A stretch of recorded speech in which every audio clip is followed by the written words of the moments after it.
अस्सलाम वालेकुम मैं तैयब एजाज़ उम्मीद करता हूँ तमाम तर लोग खैर-ओ-आफ़ियत से होंगे, जहाँ कहीं भी होंगे अपने अहल खाना के साथ एक अच्छी ज़िंदगी बसर कर रहे होंगे। चैनल को लाइक करें, सब्सक्राइब करें, कमेंट करें, हिट द बेल आइकन करना बिल्कुल भी मत भूलिएगा। मैं एक जिम ट्रेनर हूँ, क्या मुझे सिंगापुर वर्क परमिट पे जॉब मिल सकती है? क्या मैं सिंगापुर जा सकता हूँ वर्क परमिट पे? इस तरह की मुझे काफ़ी क्यूरीज़ आती रहती हैं और मैंने बहुत बहुत डिटेल से अपने इस चैनल के ऊपर मल्टीपल ऑप्शंस आप लोगों के साथ शेयर किए हैं कि अगर आपने किसी वर्क परमिट के ऊपर जाना है तो क्या-क्या प्रोसीजर्स होते हैं। ज़्यादातर इस वक़्त अगर आप सिंगापुर जैसी इकोनॉमी में पाकिस्तानी पासपोर्ट के ऊपर कोई जॉब ऑफ़र करना चाह रहे हैं, अपनी बेसिकली कोई सर्विसेज़ ऑफ़र करना चाह रहे हैं, लेट अस से जिस तरह आप कहते हैं कि मैं एक जिम ट्रेनर हूँ या मैं कोई अ मेडिकल मेडिकल से वाबस्ता हूँ मेडिकल से वाबस्ता प्रोफ़ेशन है या ओवरऑल पैरामेडिक स्टाफ़ हूँ बेसिकली या मैं कोई टीचर हूँ या मेरा कोई ओवरऑल लेबर का स्किल है या सिविल इंजीनियरिंग में स्किल है, तो बहुत क्लैरिटी के साथ सिंगापुर जैसी इकोनॉमी में इन स्किल्स की फ़िल वक़्त कोई डिमांड नहीं है। वो ऑलरेडी सैचुरेटेड है। एक सिंगापुरी डॉलर जो है उस वक़्त पाकिस्तानी ₹206 का है और सिंगापुर एक ऐसा मुल्क है कि जहाँ पर उनके पास सैंड भी अपनी नहीं है, उनके पास पानी भी अपना नहीं है। दैट इज़ अ कंट्री जिसके पास प्रोडक्शन ज़ीरो है। एक ज़माने में ये मलेशिया का हिस्सा हुआ करता था, तो ये एक बहुत बड़ा बोझ था मलेशिया के ऊपर। एक टाइम के ऊपर मलेशिया ने इनसे मुकम्मल अलहदी इख्तियार कर ली कि हम इस इकोनॉमी का बोझ नहीं बर्दाश्त कर सकते, इनके पास तो कुछ है ही नहीं।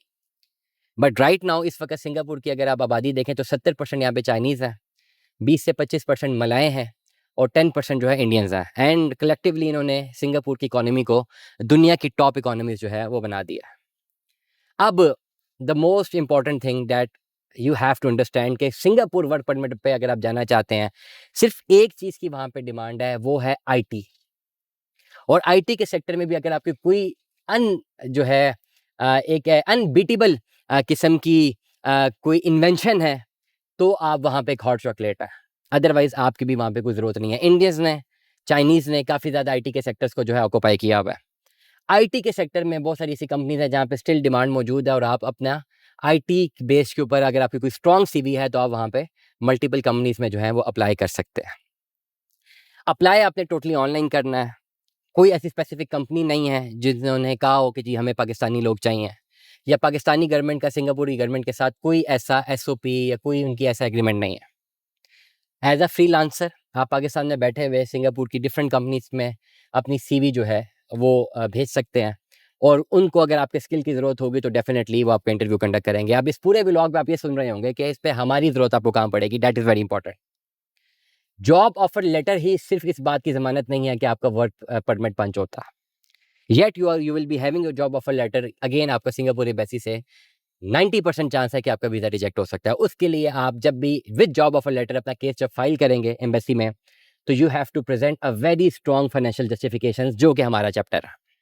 आपको कौन-कौन से डॉक्यूमेंट्स यूज़ करने हैं, फाइनेंशियली बैंक स्टेटमेंट को जस्टिफाई कैसे करना है एंड योर फाइनेंशियल जस्टिफिकेशंस उनको बनाना कैसे है, उनको प्रेज़ेंट कैसे करना है और अपनी बैंक स्टेटमेंट के साथ लाइज़ ऑन कैसे करना है और अपने प्रीवियस वर्क एक्सपीरियंस के साथ उसको कनेक्ट कैसे करना है, ये सारा का सारा काम हम करेंगे।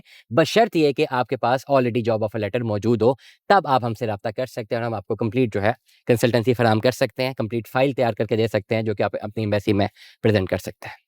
इसके अलावा कोई ऐसी अदर स्किल है जिसकी डिमांड सिंगापुर में अभी मौजूद नहीं है, तो there is no need to apply for any work permit in Singapore क्योंकि ऐसा कोई बाकायदा वर्क परमिट की पॉलिसी सिंगापुर गवर्नमेंट की जानिब से पाकिस्तानी गवर्नमेंट को नहीं है। WhatsApp number 03365817 209।